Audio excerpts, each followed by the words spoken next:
오늘 우리에게 주신 하나님의 말씀은 역대상 17장입니다. 구약성경 역대상 17장 제17장. 다윗이 그의 궁전에 거주할 때 다윗이 선지자 나단에게 이르되, 나는 백향목 궁에 거주하거늘 여호와의 언약궤는 휘장 아래 있도다.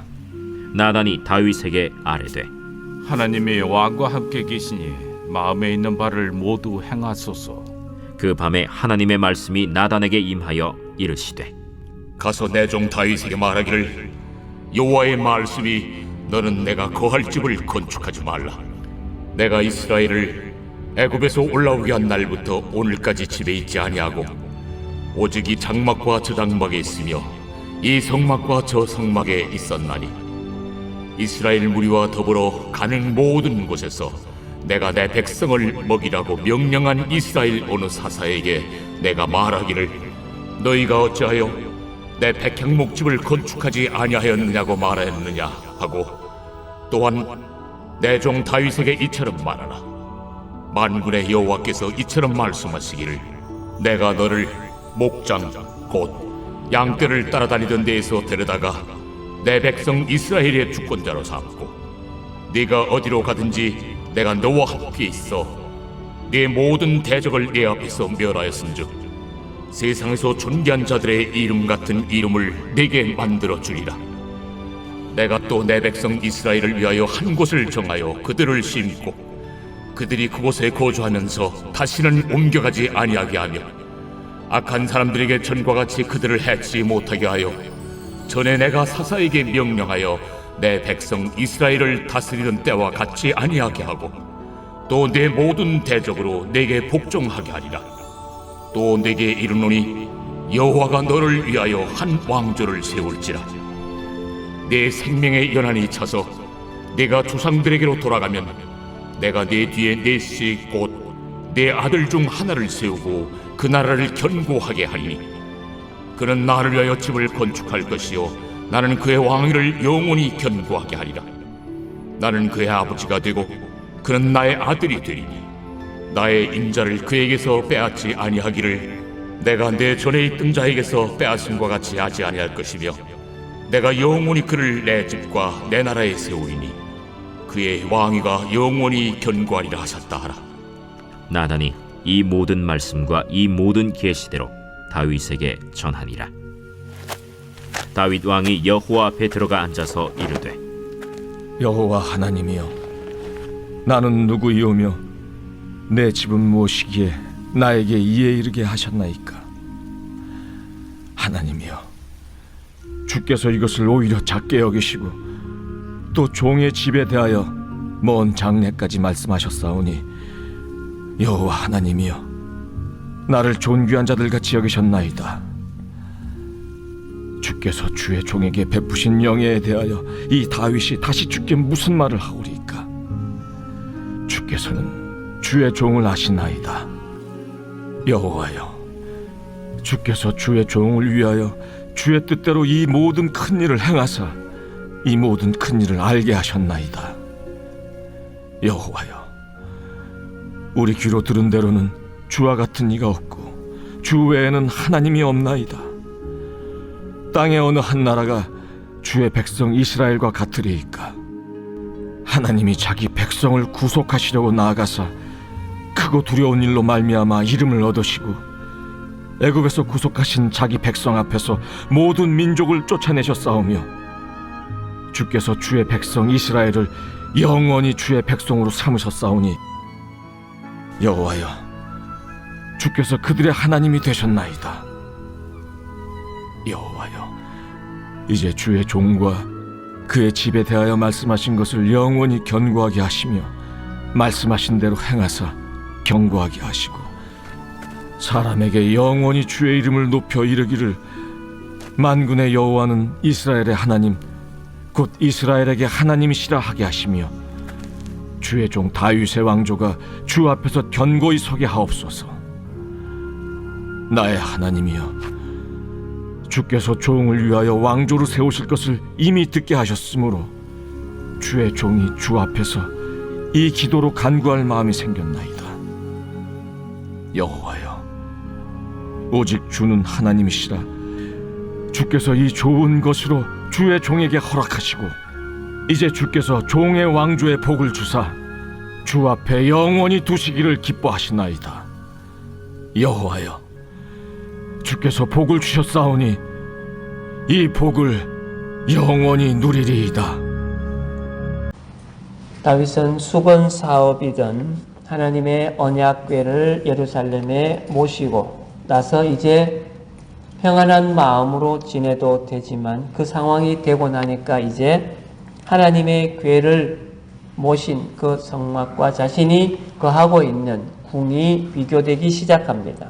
그래서 오늘 본문은 15절까지는 하나님께서 이 다윗의 마음에 있는 그 성전 건축에 대한 계획을 듣고 그것을 불허하시는 내용과 16절부터는 그 내용을 들은 이 다윗이 하나님의 전에 들어가서 하나님께 간구하는 기도의 내용으로 오늘 본문이 구성되어 있습니다. 다윗은 모든 일을 끝내놓고 그 궁에 거할 때에 그 마음에 오는 감동으로 말미암아 나단 선지자를 향하여 이렇게 말합니다. 나는 백향목궁에 거하거늘 여호와의 궤는 휘장 밑에 있도다. 하나님이 거하시는 곳과 자기가 사는 곳이 너무 비교되기 때문에 그는 자신이 누리는 것에 대한 송구한 마음, 미안한 마음을 가지고 있습니다. 너무 초라한 하나님의 집이 계속해서 마음에 걸렸던 것입니다. 이것은 하나님의 축복을 받은 다윗이 가진 거룩한 부담감 때문이라고 할 수 있습니다. 나는 이렇게 누리며 살고 있는데 하나님은 그렇지 못하다라는 것입니다. 우리 역시 이러한 부담감을 가지고 있습니다. 나는 하나님으로부터 이렇게 축복을 받았는데 하나님께 나는 무엇을 하고 있나? 나는 하나님께 얼마나 드리고 있나? 내 헌신을 얼마나 드리고 있나라는 부담감을 가질 때가 있습니다. 이런 것은 믿는 자들에게, 하나님을 축복을 받은 자들에게는 가지고 있어야 하는 기본적인 것입니다. 그래서 거룩한 부담감이라고도 합니다. 이 다윗이 성전 건축에 대한 의견을 묻는데 나단 선지자는 이렇게 말합니다. 무릇 왕의 마음에 있는 대로 행하소서. 이 다윗은 언약궤를 예루살렘에 모시면서 제사 제도에 대한 많은 변화를 이루었습니다. 예루살렘과 기브온에 하나님의 율법에 명하신 대로 제사와 제사장 직무를 회복시켰고 이스라엘 백성의 신앙을 회복시켰습니다.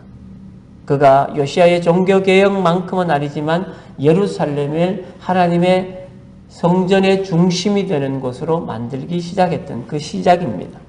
성전에 그렇게 되니까 성전이 더더욱 필요하게 된 것입니다. 모든 백성이 예루살렘으로 하나님께 예배하러 오게 하기 위해서 그리고 또한 예배하는 자리가 되기 위해서 성전이 필요한 것을 느꼈을 것입니다.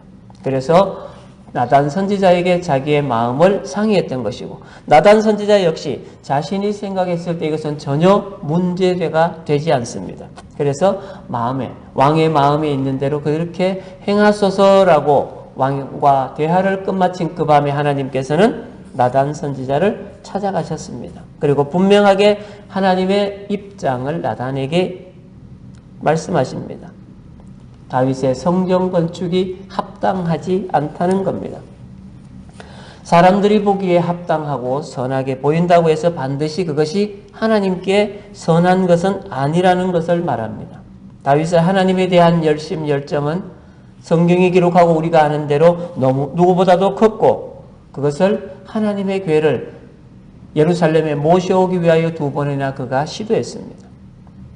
끝내 이루었습니다. 그러면 그가 얼마나 그 하나님의 궤에 대한 소망, 하나님을 예루살렘에 모시는 것에 대한 소망이 컸습니까? 그것을 다 누구나가 알고 있습니다. 그럼에도 불구하고 하나님은 그의 성전 건축을 거부하셨습니다. 이것은 우리가 보기에 아무리 선해도 하나님 보시기에는 때로는 합당하지 않을 때가 있다라는 것을 보여줍니다. 그러면서 하나님은 다윗에게 말씀하십니다. 내가 이스라엘을 올라오게 한 날부터 오늘까지 집에 거하지 아니하고 오직 이 장막과 저 장막에 있으며 이 성막과 저 성막에 있었다라고 말씀합니다. 하나님의 교회는 하나님이 그곳에 계시다는 것, 하나님이 임재하신다는 것을 의미합니다.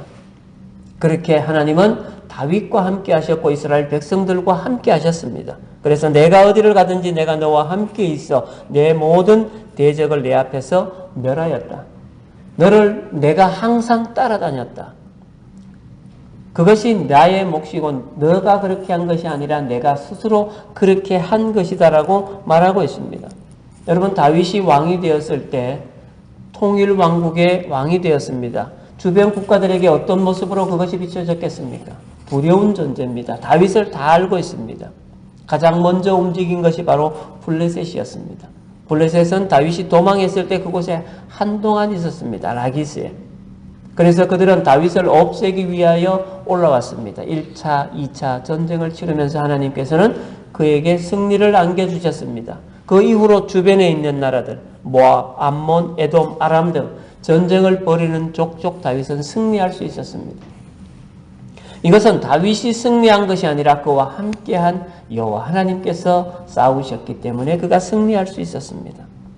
그러면서 이 하나님께서 늘 그렇게 옮겨 다니시면서 너희들과 함께 했다.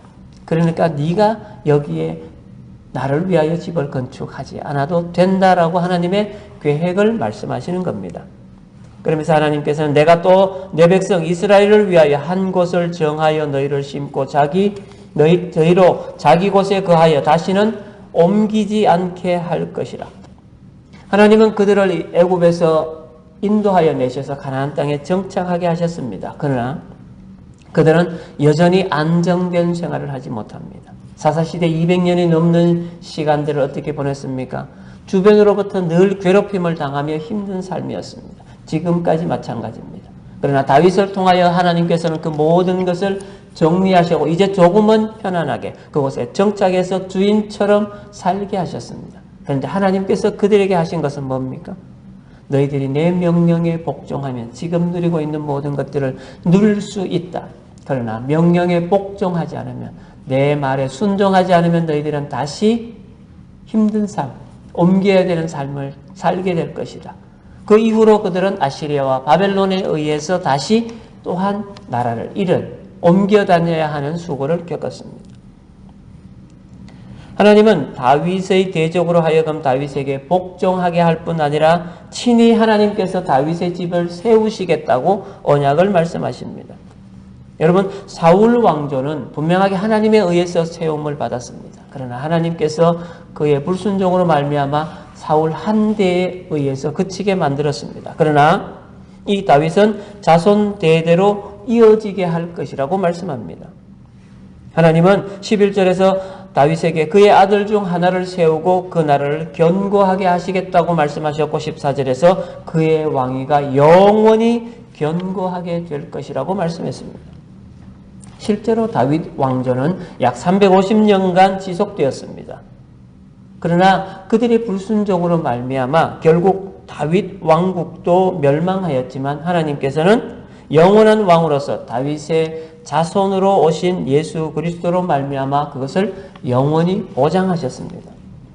이 모든 상황을 알고 다윗은 하나님의 전에 들어가서 16절부터 그의 감사의 기도를 하고 있습니다. 하나님, 도대체 내가 무엇이길래, 내 집이 무엇이길래 하나님께서 이렇게 우리를 축복하십니까? 라는 그 겸손의 감사의 고백으로부터 시작이 들어가는 것입니다. 하나님께서는 나를 오히려 작게 여기시고 내 모든 것을 주셨습니다. 내가 가지고 있는 모든 것들이 하나님께서 내게 주신 것입니다. 라는 다윗의 고백을 하고 있습니다. 우리가 다윗의 삶, 다윗을 인간적으로 보면 어떻습니까? 그는 자수성가한 사람입니다. 아버지의 막내 아들로서 아버지에게 택함받지도 못한 자로 살았습니다. 그는 죽을 고비도 여러 번 넘겼습니다. 그가 온전하게 자기에게 오는 사람들을 다 품었을 때 그들로 말미암아 그들과 함께해서 통일 왕국을 이루었다고 우리가 인간적으로 보면 그렇게 볼 수 있습니다. 그러나 하나님께서 그 모든 것을 이루셨기 때문에 다윗의 신앙 마음속에 그것이 있기 때문에 다윗은 그것을 고백할 수 있는 것입니다. 그러면서 자신과 함께하는 당신, 여호와 하나님 당신만이 온전한 참신입니다. 진짜 신입니다라고 고백하고 있습니다. 당시의 주변 국가들, 여러분, 얼마나 많은 우상들이 있습니까? 다윗이 싸워야 하는 것은 그들 적들과 싸우는 것도 있지만 여호와 하나님의 가장 선봉에서 그 우상들과 싸워야 하는 것들도 있습니다. 우리가 성경을 읽으면 다윗이 이웃 나라들과 이웃 적들과 싸우는 것들을 기준으로 기록해 두었습니다. 그러나 그 이후로 넘어가면 우상들과 싸우는 사사기 시대도 마찬가지입니다. 다윗은 여전히 그들 우상들과도 싸우고 그들 적들과도 싸웠던 것을 우리가 알 수 있습니다. 하나님은 분명하게 다윗을 기뻐하셨고 그에게 모든 것을 허락하셨습니다. 다윗이 소망 가운데 있었던 모든 것들을 사모하며 살았기 때문에 그렇습니다. 여러분, 우리의 신앙생활은 하나님의 약속이 이루어지기를 바라는 거룩한 소망의 생활이라고 할 수 있습니다. 우리가 천국을 소망하고 하나님의 나라를 소망하는 것이 우리의 삶입니다. 그런데 우리가 저 멀리 있는 것만 소망할 거냐? 아니면 지금부터 소망할 거냐? 그 소망이 지금부터 조금씩 이루어져서 우리가 그 맛을 보며 산다면 얼마나 감사하며 얼마나 더 깊이 나아갈 수 있겠는가 하는 것을 돌아봐야 합니다. 여러분, 하나님의 나라는 저 멀리 있는 것이 아닙니다. 하나님은 다윗이 가장 힘들고 어려울 때, 가장 약하고 보잘것 없을 때부터 그와 함께 하셨습니다. 다윗은 그것을 다 맛보면서 살았고 그 큰 끝에 하나님께서 약속하신 소망을 바라보며 살아갔습니다.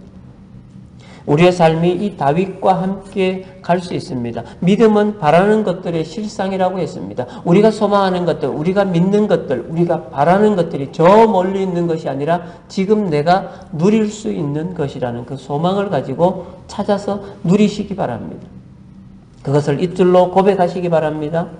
우리가 하나님을 안다면 우리가 받은 은혜가 얼마나 귀한 것인지를 알 수 있습니다. 그렇다면 범사에 우리는 우리의 입술을 통하여 감사의 고백이 끊이지 않아야 합니다. 은혜를 은혜로 아는 사람이 감사할 수 있는 사람입니다. 그리고 하나님 앞에서 바로 설 수 있는 사람입니다. 여러분들은 이런 감사의 고백이 여러분들의 입술에서 끊이지 않는 감사의 자녀들, 감사의 사람들이 다 되시기를 소망합니다. 기도하겠습니다. 사랑의 하나님, 감사합니다. 하나님은 하나님이 택하신 자, 그를 위하여 모든 것을 허락하시는 분입니다.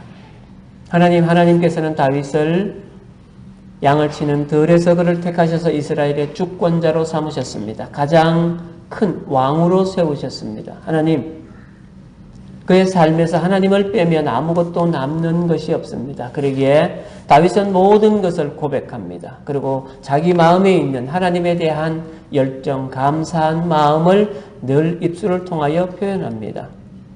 다윗의 그 계획을 하나님 아시고 들으셨습니다. 그러나 하나님께서 합당히 여기시는 것이 아니기에 그것을 막으셨지만 다윗은 그것조차도 겸손히 받아들이며 하나님 앞에 감사할 수 있는 믿음의 자녀였습니다. 하나님, 우리가 계획하고 우리가 소망하는 모든 일들이 있습니다. 그것을 두고 하나님 앞에 기도하고 하나님께 아뢰을 때 있습니다.